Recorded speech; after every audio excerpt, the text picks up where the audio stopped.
Dad's gonna have his first little heart-to-heart with you today.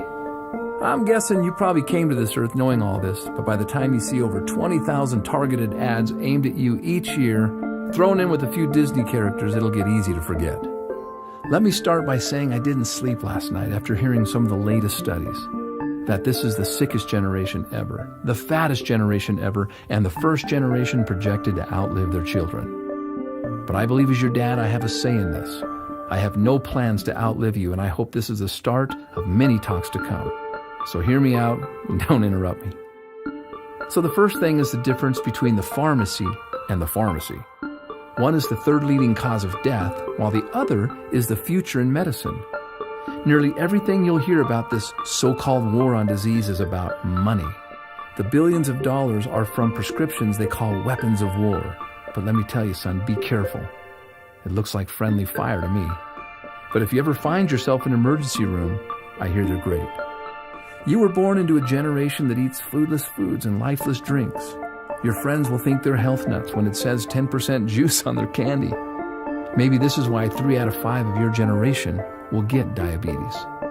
When they think they're eating fruit, it's marketing. It's Fruit Loops and Apple Jacks and Crunch Berries. You need to know, son, that usually the inside of the grocery market is like a cemetery, a burial ground for synthetic, cooked, or processed foods. So people stroll up and down these foodless plots looking for the best packaging. We're a quick-fix generation focused on packaging and trends. But when it comes to your health, son, it's as timeless as the sky is blue. You want to see packaging? Who packaged this? Who made these bright colors? Now that's packaging. And it's through your innocence that you'll see the carrot looks like an eye, and we know that carrots are good for the eyes. Or the walnut. It's a little brain loaded with brain foods. And I'm amazed how the tomato looks just like the inside of a heart. You want to hear something kind of funny but sad? My generation lives on buns and rolls, and it shows. 2 out of 3 of us are overweight. However, nature is nutritionally complicated, so we don't have to be. And oh yeah, another thing. See that over there? Beware of those trendy marketeers who will preach inferiorism to you, telling you that the food is no good, the dirt is no good, the air is no good, and the water is no good. They'll even tell you that you're no good, so they can sell you their lifeless, synthetic, fractionated supplements. Here's the deal. If you can breathe, keep breathing. And if the water's wet, drink it. The cleaner, the better. And of course, if God made it, eat it.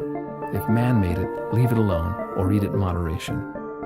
All of these drug and pill pushers have slowly handicapped our generation, making health an event. But you need to know that health is a habit. It's not an event.